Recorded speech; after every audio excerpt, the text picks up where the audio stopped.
Hello again. This time we're going to be looking in this video at the Rogue Archetypes from Xanathar's Guide to Everything for Fantasy Grounds. We have already created our level 20 Rogue. We'll be looking at the Inquisitive and the Scout archetypes.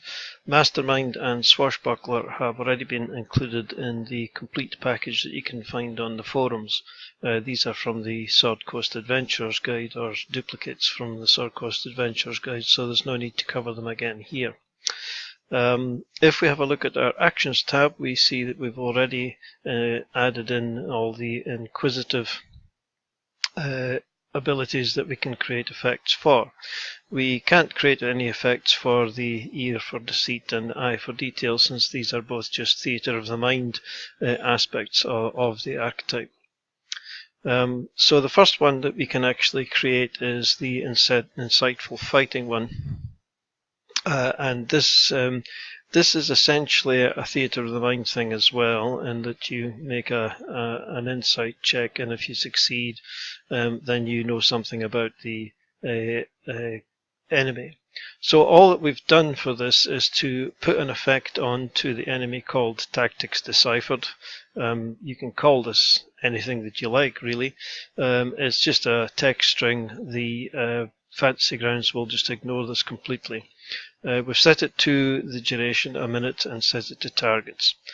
So we would just place this on the target as a reminder that the rogue has deciphered this particular NPC's tactics. And the NPC can then get their sneak attack damage against this creature. So we haven't included the sneak attack damage here because that will obviously be included somewhere else on the Actions tab, so we don't need to duplicate that. So that's insightful fighting. We have a steady eye, which is essentially just advantage on a couple of skill checks. So we have just created the appropriate effect for that, giving advantage to the perception and investigation skills. We've set this to target self and then expend on next action. So it would simply be placed on the character before the roll is made. They would get the appropriate advantage to the check, and then the effect will be removed from the character. Fairly straightforward again.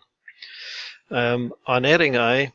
This is also a theatre of the mind ability, but we've included it here so that we can track the number of uses. The number of uses is equal to wisdom modifier, so we've gone into preparation mode and we've assumed that the wisdom bonus here is 2 and left at it daily, so the rogue will be able to check these off once they've used them, and on a long rest the check boxes will return.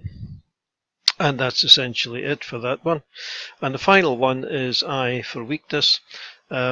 This gives the rogue an additional 3d6 damage against any creature where the insightful fighting ability has been successfully used.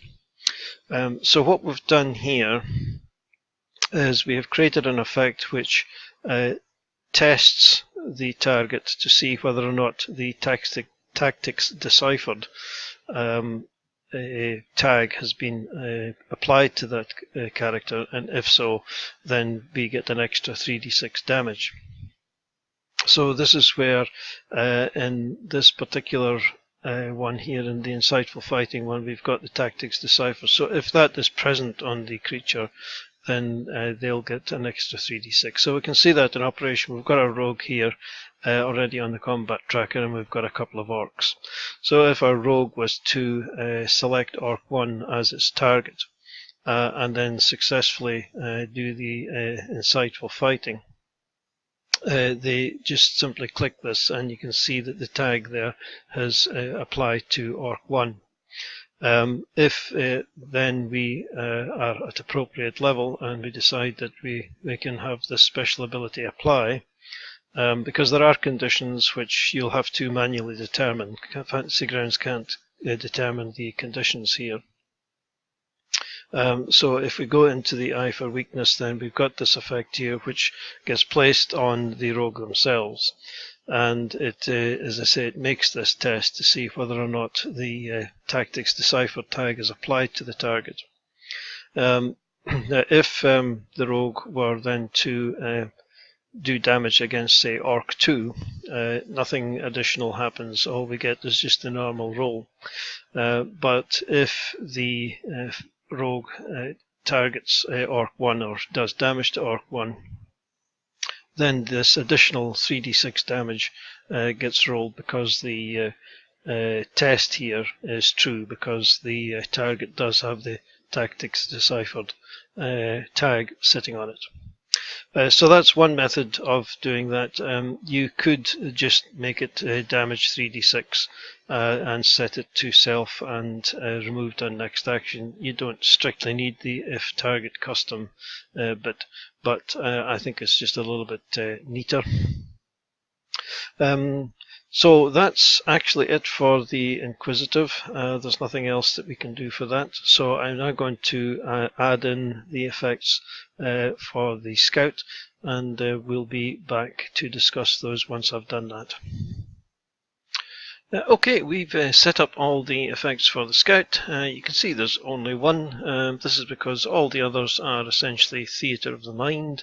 They just give you various advantages or whatever to movement and things like that, which you can't create an effect for, and there's no timers, so there's no real need for these to be on the Actions tab in terms of creating effects or tracking number of uses, etc. So the only one that we actually have here is the Ambush Master. A fairly straightforward one.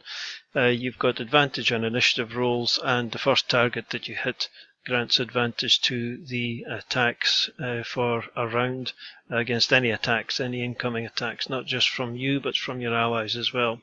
So two effects, very straightforward. We've got this one here, advantage to initiative. We've given this one a name because it's going to stick around on the character permanently. It's set to self and not expend or any kind of duration. That's straightforward. And then this other effect, which just simply gets placed onto the target. It lasts for a round, and it grants advantage to any attack rolls against that target. So that's really it for the Scout and for the archetypes for the Rogue and Xanathar. So thanks for watching, and we'll see you in the next one. Cheers for now.